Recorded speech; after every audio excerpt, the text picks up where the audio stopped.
ठीक है, question number 45, Pulitzer award categories fiction, music, biography, drama, किसको मिले award? Johnson Roberts, Brandon Jacobs Jenkins, Susie Ibarra और Percival Everett. देखो, आपको ये पता है पुलित्जर अवार्ड दिया जाता है लिटरेचर में, कोई लोग लिखते हैं फिक्शन में, कोई लिख रहा है म्यूजिक में लिख रहा है, बायोग्राफी में लिख रहा है, ड्रामा में, बट आपको ये नहीं पता हो सकता किसको किस फील्ड में मिला है। तो ये क्वेश्चन आप नहीं करोगे, ये लेफ्ट वाला क्वेश्चन है। टोटल 150 क्वेश्चंस होते हैं यूपीपीसीएस में, जिसमें से आप 15 ऐसे होते हैं जो आप लेफ्ट कर सकते हो, उसमें से ये वाला क्वेश्चन आपका लेफ्ट वाला है। अगर आपने इतनी अच्छी जीएस पढ़ रखी है, इतना अच्छा करंट अफेयर आपका इतना स्ट्रांग है कि आपको ये तक पता है, तो ये बहुत कम चांसेस होते हैं इसके। हिंदी में बोल देते हैं, पुलित्जर पुरस्कार की श्रेणी फिक्शन, संगीत, जीवनी, ड्रामा, नाटक, Jason Roberts, Brandon Jacob Jenkins, Susie Ibarra, Percival Everett. ये आपको नहीं पता हो सकता है। अगर आपको ये पता है, इसका मतलब आपने जीएस के और सारे टॉपिक छोड़ दिए हैं क्या, वही पढ़ लो। तो ये आपको लेफ्ट करना है, आपको छोड़ना पड़ेगा। 150 में से 150 क्वेश्चन में से 15 क्वेश्चन आप छोड़ सकते हो, ठीक है। ये आपको क्वेश्चन मिला, छोड़ने वाला था। आगे देखते हैं अगला क्वेश्चन क्या है। अगला क्वेश्चन है, गवर्नर जनरल, वाइसरॉय और महत्वपूर्ण योगदान और कार्य, Lord Dalhousie, Lord Curzon, Lord William Bentinck, Lord Cornwallis. ठीक है, अच्छा करते हैं इसको। बंगाल का विभाजन, लॉर्ड कर्जन, लॉर्ड कॉर्नवालिस, अच्छा।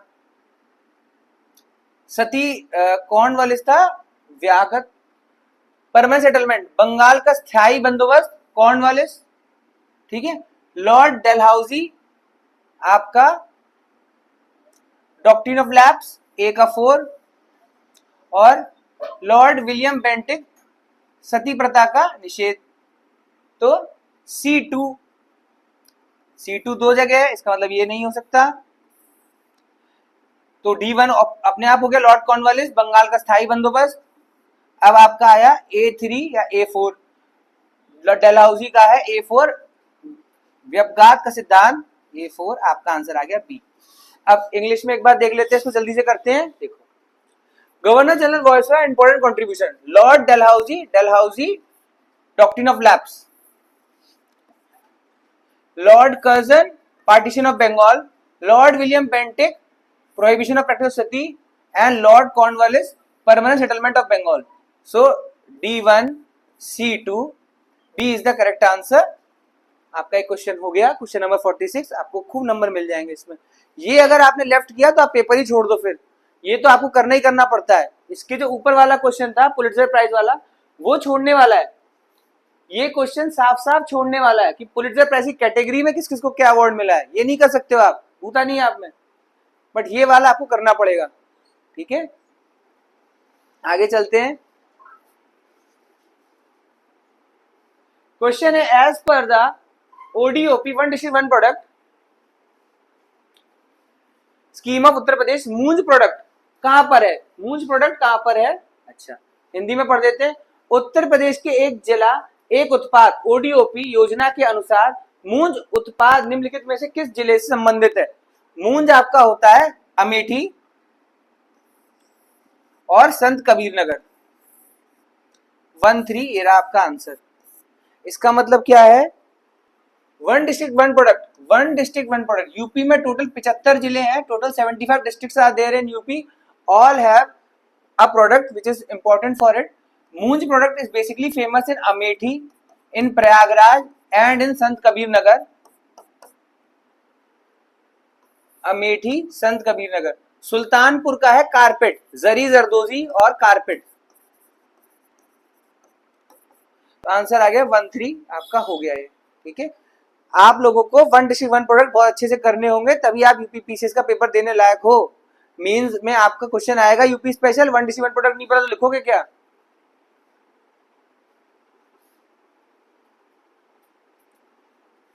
अब आ गया बायोस्फीयर रिजर्व और उसको मैच करना है, और ये पूछा गया है सुमेलित कौन सा नहीं है।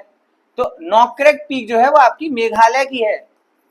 मेघालय में 3 पहाड़ पड़ते हैं ऐसे, एक का नाम है गारो, एक का नाम है खासी, एक का नाम है जैंतिया। वही पहाड़ के नाम पे ट्राइब है, गारो ट्राइब, खासी ट्राइब, जैंतिया ट्राइब।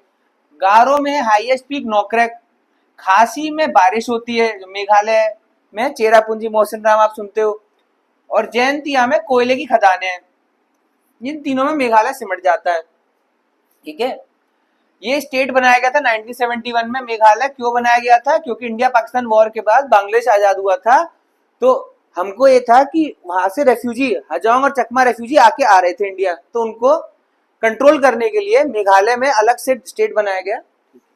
तो ये वन तो नहीं है। मानस आसाम, बिल्कुल सही बात है। अगस्त मलाई केरला, हाँ बिल्कुल सही बात है। तो ओनली वन हो गया आपका जो गलत है, आंसर आ गया। इंग्लिश में देख लेते हैं। Biosphere reserve, no correct, it is in Meghalaya. Manas Assam, yes, so one is wrong. Agastya Malai Kerala, yes, we are not correctly match, so one is not correctly match. Answer B only one, आपके नंबर आ गए, हो गया। नेक्स्ट क्वेश्चन देखते हैं। Gobi desert या गोबी मरुस्थल निम्नलिखित में से कौन से देशों में फैला है? मंगोलिया, हाँ जी। चीन, हाँ। रूस, रूस दूर पड़ जाता है। कजाकिस्तान भी थोड़ा दूर पड़ जाता है। अगर आप देखो, ये है चाइना, ये तोंद पे, ये है रशिया। चाइना और रशिया को बॉर्डर करने वाली नदी का नाम है आमूर रिवर। यहां पर है इसके बगल में मंगोलिया। मंगोलिया की राजधानी उलन बतार, ये पेपर में आता है। याद रहे कि गोबी मरुस्थल 1 और 2 में ही है, आपका आंसर आ गया 1 और 2। बट पेपर में क्या हुआ था, कई लोगों ने लगा दिया था 1 2 3 या 1 2 4। क्यों? उन्होंने बोला रेगिस्तान है तो फैलता हुआ है, क्या पता ही चला गया कजाकिस्तान, क्या पता चला गया चला गया रशिया। आप एक बार फिर से इसके लिस्ट क्या करेंगे, आप देख लेना कि भाई सहारा डेजर्ट है, ये कितने देशों में फैला हुआ है। अमेज़न के जंगल है, ये कितने देशों में फैले हुए हैं। जैसे आईएएस में पूछा गया था, एंडीज पर्वत श्रृंखला कितने देशों में जाती है, ये भी देख लेना। जैसे आपका आ जाता है हिमालयन स्टेट्स कितने सारे हैं, इसे देख लेना। अगला क्वेश्चन है, अल्म और शर। अल्म मतलब होता है एसिड और शर मतलब होता है बेस। इसका मतलब होता है एसिड, इसका मतलब होता है बेस। के संदर्भ में निम्नलिखित में से कौन सा कथन सही है? सही बताना है, ठीक है। अल्मीय विलयन 7 से अधिक पीएच का होता है। एसिड का 7 से ऊपर होता है? नहीं, एसिड तो 7 से कम होता है, अधिक नहीं। क्षारीय विलयन का पीएच 7 से कम होता है? नहीं, 7 से ज्यादा होता है बेस का। आंसर आ गया, सही पूछा था तो नीदर, दोनों, ना तो एक ना ना, ठीक है, आंसर आ गया। इंग्लिश में देख लेते हैं। With reference to acid and base, which of the following statements are correct? Acidic solutions have pH more than 7. No, they are less than 7. Basic solutions have pH less than 7. No, it is higher than 7. So answer is neither 1 and 2. आपका हो गया।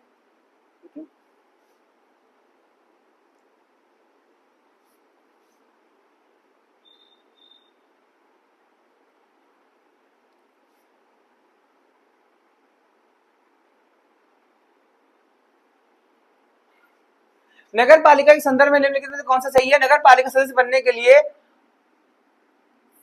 ठीक है, minimum age जो है वो, eligible as जो है वो कितनी होती है? 25 साल? नहीं, ऐसा नहीं है, 21 साल होती है। नगर पालिका में सीधे चुनाव से आने वाले कुल सदस्य संख्या का 1/3 स्थायी महिलाओं के लिए आरक्षित है। बिल्कुल सही बात है। 30%, 33%। रिजर्वेशन मतलब 1/3 रिजर्वेशन फीमेल को है, जबकि 20 ऐसे राज्य हैं जहां 50% रिजर्वेशन है, जिसमें बिहार आता है। बट यूपी में 50% रिजर्वेशन नहीं है महिलाओं के लिए। तो इसका आंसर हो गया केवल 2, D. With reference to municipality, which of the following statements are correct? The eligible age to be a member of municipality 25 years. No, it is 21 years. 25 years is for Lok Sabha. So one is false. 1/3, that is 33% of the total number of seats to be filled by direct election in the municipality is reserved for women. Yes, female reservation is there. In 20 states, there are female reservation more than 50% or around 50%. But in UP, it is not 50%, it is 33%. So answer is 2 only, D.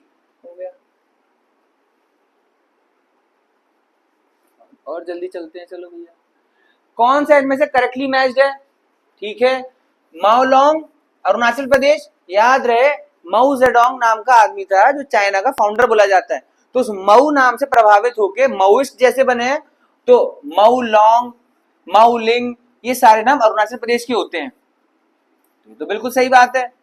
Raniganj waste Bengal, waste Bengal को याद कैसी कैसी trick थी, ममता रानी। अच्छा, रामगढ़ झारखंड, आपको क्या पता, और तालचेर उड़ीसा, तालचेर उड़ीसा बिल्कुल सही है।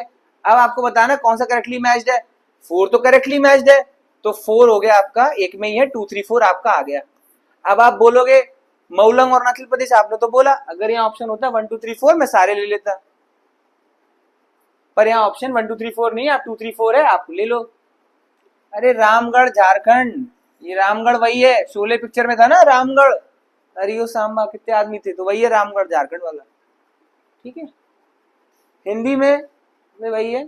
तालचेर आपने पकड़ लिया कि उड़ीसा पता था आपको, 4 है, आंसर आ गया, हटाओ। बाकी में 4 नहीं है, वरना कंफ्यूजन हो जाता।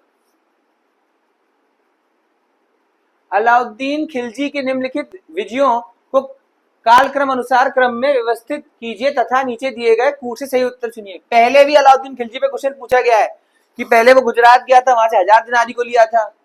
आप याद रखना सबसे लास्ट में वो जाएगा वारंगल। वारंगल कहां पर है आपका, तेलंगाना।